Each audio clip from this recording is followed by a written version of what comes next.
그러면 일방법은 결론은 이런 식으로 구성이 된다. 가격의 구성 배웠죠? 다시 복습하면 이렇게 되었죠. 실제 지급 가격 더하기 어떤 거? 법정 가산 요소 이렇게 되어 있는데 이거를 거래 가격이라고 한다. 여기까지 배웠고, 그럼 이 실제 지급 가격은 어떻게 구성되어 있다? 직접 지급과 간접 지급으로 구성되어 있고, 이 직접 지급, 간접 지급 합해서 뭘 빼준다?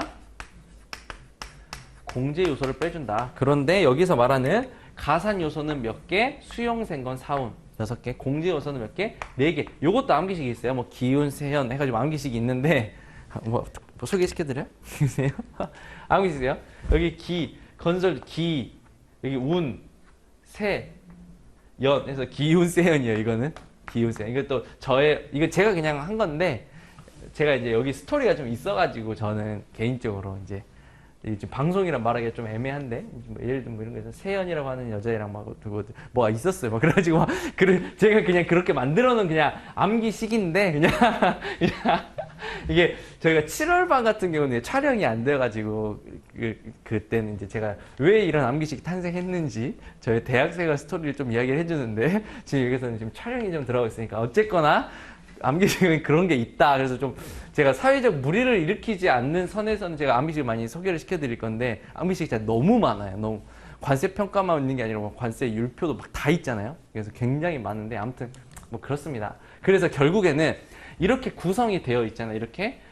이렇게 해서 이 거래 가격을 가지고 일방법을 쓰려고 하는데, 근데 이런 경우가 있어요. 일방법을 쓰려고 하다 보니까 절대로 이런 경우는 일방법을 쓰고 싶어도 쓸 수가 없구나 하는 경우들이 있어요. 그 경우들이 뭐가 있냐? 첫 번째로 대표적으로 나오는 게 이거, 판매 결과로 수입되지 않는 경우. 그 다음에 두 번째, 수출하기와 판매를 확인할 수 없는 경우. 요걸 나중에 다음 시간에 이렇게 배울 거거든요. 수출 판매라는 단어를 배울 거예요. 굉장히 관세평가에서 중요한 단어고, 거의 우리 주제별로 나눌 때 첫 번째 주제기는 해요. 시험에 가장 자주 나오는. 그래서 이게 뭐냐면, 우리나라에 수출하기 위한 판매가 있어야 된다라는 개념인데, 다음 시간에 자세하게 배울 거예요. 결국은 평가를 하기 위해서는 우리나라로 수출이 돼야 돼요. 우리나라로. 다른 나라로 수출이 되는 게. 그리고 우리나라에 판매 목적으로 수출이 돼야 돼요. 그러니까 이 말을 뒤집어서 보면, 유상으로 우리나라에 들어와야 되는데, 만약에 선물 같은 거 무상으로 들어오는 것들 있잖아요.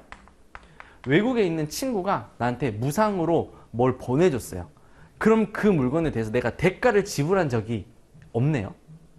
그럼 그 물건의 가격이 없네요. 무슨 가격이 없어요? 지급 금액이 없죠.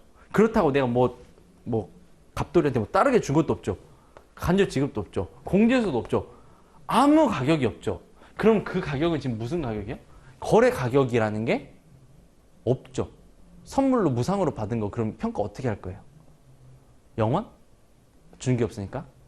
아니죠. 그럴 때는 이제 이 방법 이하로 가야 된다 이렇게 배웠잖아요. 그래서 그런 경우들이 있을 수 있다는 거예요. 그래서 보시면 판매의 결과로 수입되지 않았죠. 판매로 내가 사온 게 아니죠.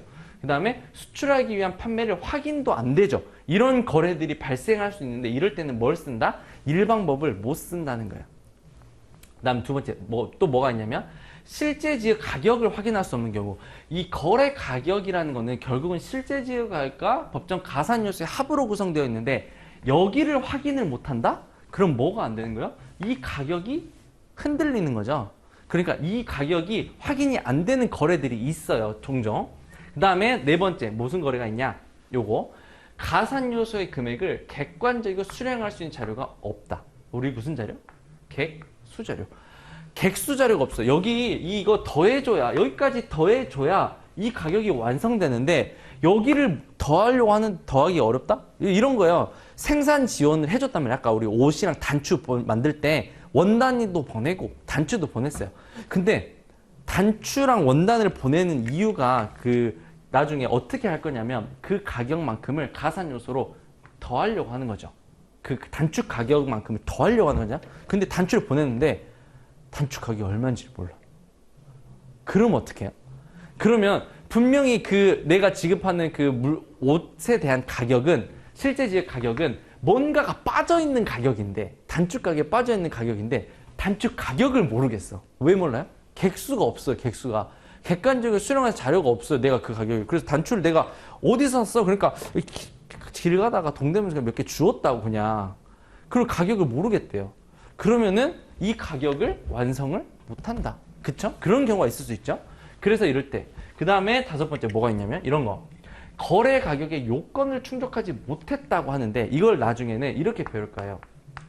거래 가격 배제 사유 이런 표현을 쓰는데 여기에서도 공교롭게도 딱 네 가지가 나와요. 네 가지.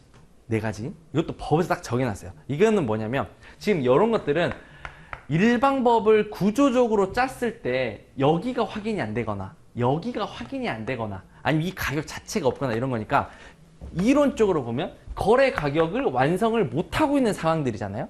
근데 이 다섯 번째 나오는 이 상황은 뭐냐면 이름이 이렇게 됐어요. 거래 가격을 배제하라는 거예요. 약간 다르죠. 일방법을 적용하지 못하는 거랑 거래 가격을 이거는 무조건 배제해. 뉘앙스가 좀 다르지 않아요? 그러니까 거래 가격을 배제하는 거는 크게 보면 당연히 일방법을 적용 못하는 거예요. 그쵸? 근데 여기 위에 것들은 하는 수 없이 제외됐다면 얘는 기분이 나빠요. 무조건 제외시켜야 하는 거예요. 그런 것들이 뭐가 있냐. 이것도 하나하나가 중요한 주제인데 오늘 큰 틀에서 보면